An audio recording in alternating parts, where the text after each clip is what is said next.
이제 책을 보면서 이야기를 해보겠습니다. 86페이지 현실의 왜곡. 현실의 왜곡은 착각에 대하여 이야기를 하는 것입니다. 대상은 누굴까요? 남의 시선을 지나치게 의식하는 이들에게 보내는 주제라고 보시면 되겠습니다. 현실을 어떻게 왜곡시키느냐? 바로 자기만의 슬라이드로 만든 자기만의 세상을 진실이라고 받아들임으로써 현실을 왜곡하고 그 왜곡된 현실을 여러분들은 진짜 현실이라고 지각하고 평생 그 굴레 안에서 괴로워하고 그 현실을 바꾸려고 투쟁하면서 결국은 펜듈럼의 에너지를 먹히고 있는 그러한 형국의 삶을 살고 있다는 것이죠.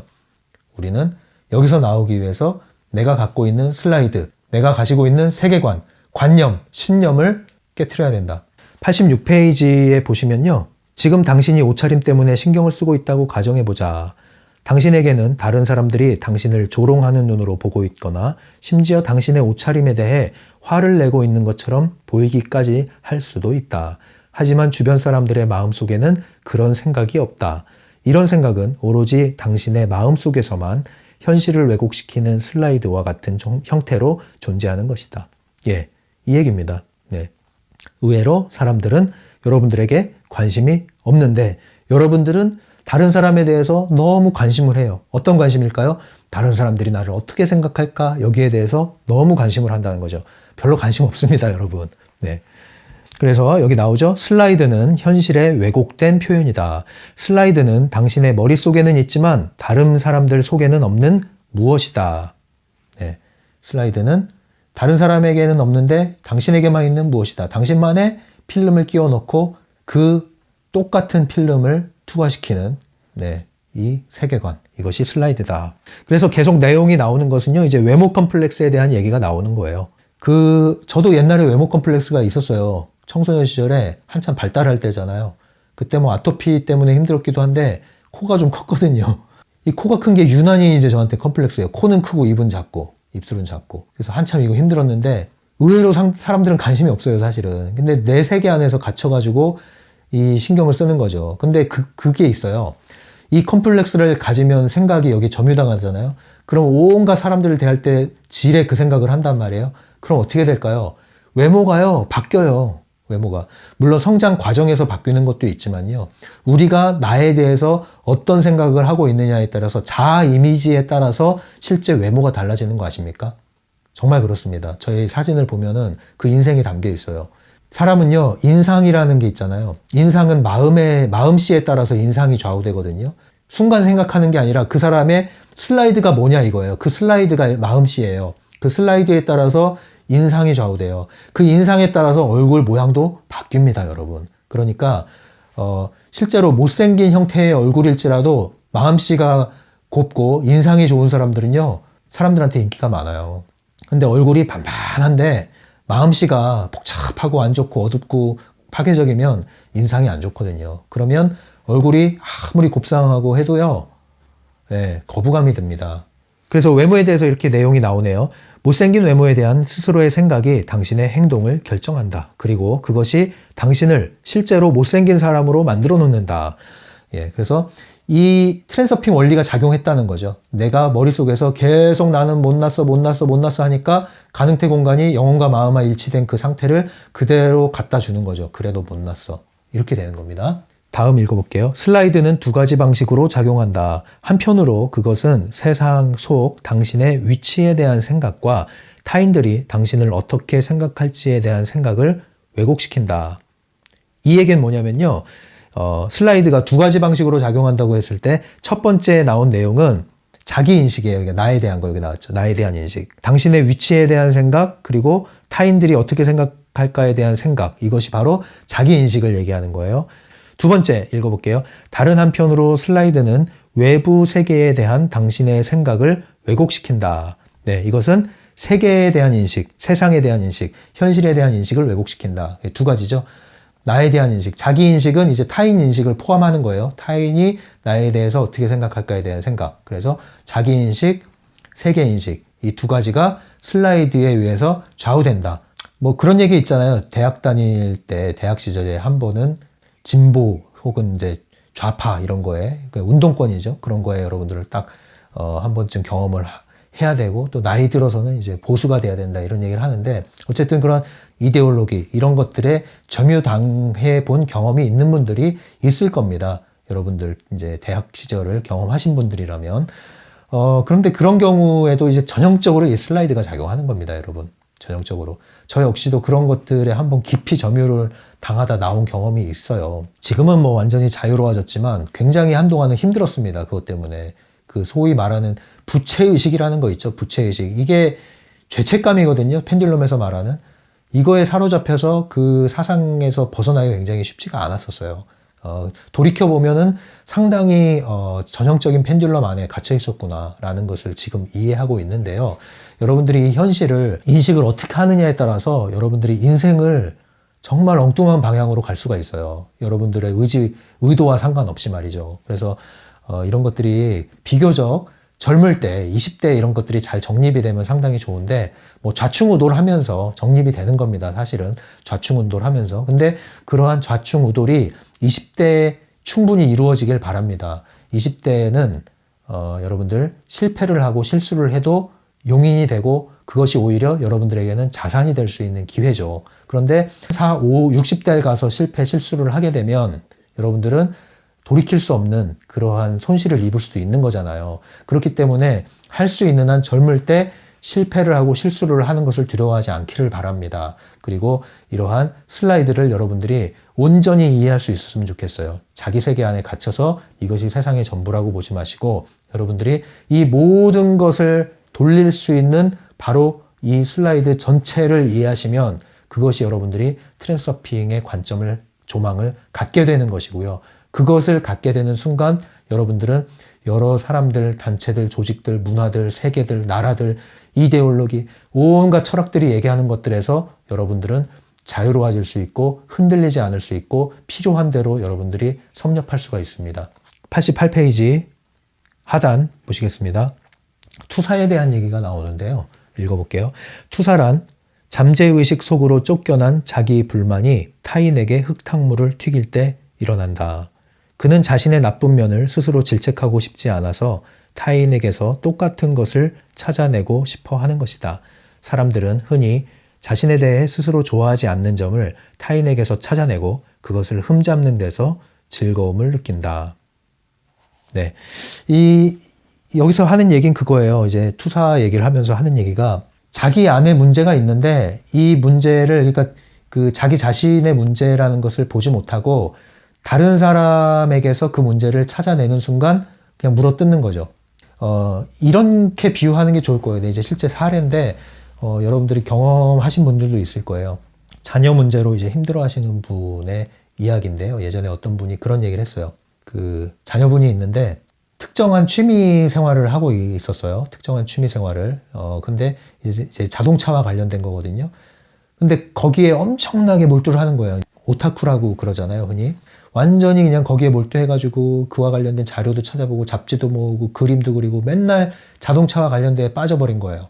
근데 그 아버지가 볼 때 엄청나게 화를 낸 거예요. 그 경로를 한 거죠, 경로를. 그래서 잡지 다 불태워버리고 그냥 그림 다 없애버리고 엄청나게 화를 낸 거예요. 근데 그분이 나중에 이제 저한테 한 얘기가 뭐냐면 그렇게 화를 낸 이유가 그 아들한테서 자기의 모습을 봤다는 거예요. 근데 어떤 모습을 봤을까요? 내가 제일 싫어하는 어떠한 모습이 그 아이의 그 행동에서 나타난 걸 발견한 순간 그냥 나도 모르게 화를 그렇게 질러버렸다는 거예요. 이제 헐크처럼 그렇게 하고 나서 제자리로 돌아오고 나니까 내가 너무 심했구나 생각을 했는데 그게 이제 여기서 말하는 투사와 같은 거죠. 어떤 사람들이 유난히 싫거나 이유 없이 싫거나 보태준 거 없는데 이상하게 내가 싫어. 그러면 그거는 반드시 내 안에 어떤 게 걸려있다고 보시면 돼요. 내 슬라이드 안에 뭐가 걸려있는 거예요. 그리고 어떤 특정한 이슈에 대해서 유난히 내가 화를 내고 분노를 하고 지나치게 거기에 사로잡혀? 그러면 그거 역시도 내 안에 뭐가 있다 이렇게 보시면 돼요. 항상. 예. 지나치게 외부로 향하는 에너지는 내 안에 불씨가 씨앗이 있다 이렇게 보시면 거의 맞습니다. 100%는 아닌데 거의 맞아요. 그래서 그런 얘기도 하죠. 이 손가락을 이렇게 피면서 하는 얘기가 우리가 타인에 대해서 비난, 비판, 결점 뭐 이런 것을 우리가 찾아내고 뭐 이렇게 이야기를 할 때 손가락을 이렇게 한 형태를 떠올려 보라는 거예요. 그러면 타인에 대해서 한 가지의 결점을 찾았다면 나에 대해서 세 가지의 나 자신을 돌아보란 얘기죠. 나 자신을. 그리고 손가락 하나는 하늘에 물어보란 얘기죠. 신 앞에서. 예. 신 앞에서 나 자신을 점검하란 얘기죠. 이 얘기가 있습니다. 네, 이런 태도가 이제 균형 잡힌 태도라고 볼 수 있겠죠. 그렇다고 해서 우리가 타인에 대해서 절대 비난하면 안 돼. 이것도 우리가 잘못된 태도예요. 예, 트랜스서퍼라고 하니까 야 비난하면 절대 안 돼 그래가지고 이렇게 하잖아요. 근데 이것이 중요성이 돼버린단 말이에요. 자연스럽지가 않죠.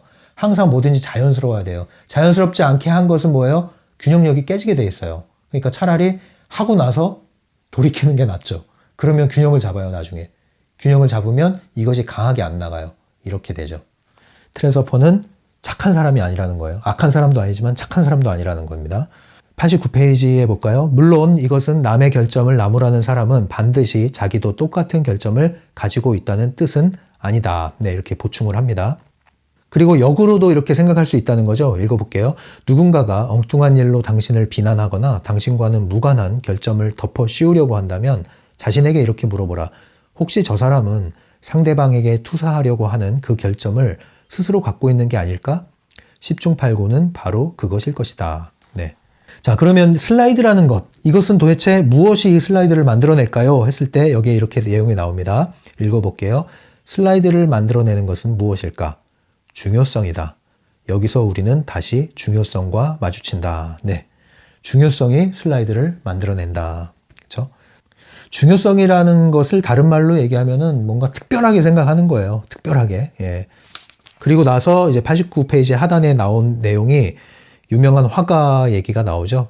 예. 그래서 다리에 문제가 생겨서 불구가 됐는데 여기서 벗어날 수 있었던 게 세 가지를 제시하네요. 첫 번째는 더 이상 자신의 불구에 대해서 신경을 쓰지 않았다. 첫 번째는 신경을 쓰지 않았다. 그리고 두 번째, 그냥 살아갔다. 그 얘기는 이제 중요성을 낮췄다는 얘기죠. 다른 말로 얘기하면은 현실을 있는 그대로 받아들였다는 거예요. 그 받아들임이라는 것이 굉장히 중요한 그 태도잖아요. 특히 마음 공부 영역에서. 받아들인다는 것은 있는 그대로를 수용하는 것을 얘기하는 건데요. 그것은 억지로 인정하자는 것이 아니죠. 억지로 힘든데 힘들지 않다 이렇게 정신승리 하자는 게 아니고 자기 최면을 걸자는 게 아니고 받아들인다는 게 사실 쉽지는 않을 수 있습니다. 어떤 환경, 특정한 환경에 들어갔을 때는 쉽지 않을 수 있어요. 그래서 평시에 우리가 이런 받아들임을 훈련을 해야 되고요. 또 받아들임이 가능할 수 있는 것은 중요성을 낮췄을 때 펜듈럼에서 벗어날 수 있다는 것을 경험을 자주 하셔야 돼요. 그러면 받아들이는 게 쉬워져요. 사실상 받아들인다는 것은 중요성을 낮추는 행위거든요. 중요성을 낮추는 것은 있는 그대로 받아들이는 것이고 저항하지 않는 것이고 특별하게 생각하지 않는 거거든요. 그리고 드러난 현실을 바꾸려고 하지 않는 내부 의도를 사용하지 않는 것이거든요. 그래서 트랜서핑 관점에서 받아들임을 훈련하는 방법은 중요성을 찾아서 낮췄을 때 펜듈럼에서 벗어나서 자유로워지는 경험을 자주 하셔야 돼요. 그러면 받아들여지는 게 쉽습니다. 또한 내부 의도를 사용하던 힘을 내려놓는 것, 꽉 쥔 손의 힘을 풀어내고 외부 의도에 대해서 가능태에 대해서 열어두고 흐름을 수용함으로써 외부 의도의 경험을 해나가면 여러분들이 받아들이는 게 훨씬 수월해집니다. 왜요? 받아들이는 게 어려운 이유는 내가 받아들여서 얻어지는 게 없다고 생각하니까 받아들이지 않는 거예요. 손해본다고 생각하니까 받아들이지 않는 거예요. 그런데 받아들일 수 있는 이유는 손을 놓으니까 더 많은 게 들어와. 힘을 풀었더니 더 큰 힘이 생겨. 이것을 인식하면 할수록 받아들여요. 왜요? 받아들이는 게 이렇게 큰 힘이 있다는 걸 알거든요. 그래서 여러분들이 일상에서 어떤 특정한 사건이 일어나기 전에 평상시에 이런 걸 조금씩 연습을 해보시라는 거예요. 그래서 그것이 힘이 커지면 나중에 어떤 일이 생겨도 빨리 받아들일 수 있는 태세가 형성이 되는 거죠. 그것이 이제 잘 된다. 그럼 이제 흔히 깨달은 사람이라고 얘기를 하는 거예요. 뭐 특별한 거 없습니다. 이제 결론적으로 이 책에서 얘기하는 건 이거예요. 읽어볼게요. 부정적인 슬라이드는 대개 영혼과 마음의 일치를 불러일으킨다. 아시다시피 이럴 경우 외부 의도는 거침없이 순조롭게 작용한다. 그래서 이 슬라이드를 바꿔줘야 되는데 왜 바꿔줘야 되느냐? 부정적 슬라이드를 여러분들이 사용하고 있다는 거죠. 부정적 슬라이드를 사용하는데 상이 맺히는 이유는 뭘까요? 영혼과 마음이 일치돼 버리니까. 부정적인 면에서는 어김없이 여러분들은 영혼과 마음이 일치되니까 이 슬라이드를 투과해서 정확하게 그리고 빠르게 현실로 구현된다는 거죠. 그런데 이걸 바꿔줘라. 긍정적 슬라이드로 이제 바꾸자. 그리고 영혼과 마음의 일치를 이 슬라이드에 맞춰서 투과시키자. 그러면 현실이 바뀔 것이다. 스크린이 바뀔 것이다. 현실 인식도 달라지고 현실의 장면도 달라질 것이다. 이 얘기를 하는 겁니다. 그래서 다음 주제로부터는 이제 이 슬라이드를 변환시키는 게 나오고요. 그것이 이제 진정한 슬라이드 기법이 되는 것이죠. 그래서 마지막 문장 읽어줄게요. 중요성이 사라지면 그 즉시 슬라이드는 근거를 잃고 해체되어 작용을 멈춘다. 그래서 여러분들은 긍정심리학적인 도움을 받으시는 것도 나쁘지 않아요. 다만 긍정에 대한 왜곡이 많기 때문에 나중에 때가 되면 그것도 제가 설명을 좀 해드릴 텐데 긍정적인 슬라이드로 바꾸는 겁니다. 두 가지죠. 중요성을 낮추고 슬라이드를 긍정적으로 전환하는 것. 그럴 때 슬라이드 기법이 정확히 통하게 되는 것입니다. 네, 이제 이 영상을 마치고요. 이 채널이 도움이 되시면 구독을 눌러주시면 잊어버리지 않고 받아보실 수 있습니다. 심리맨이었어요. 감사합니다.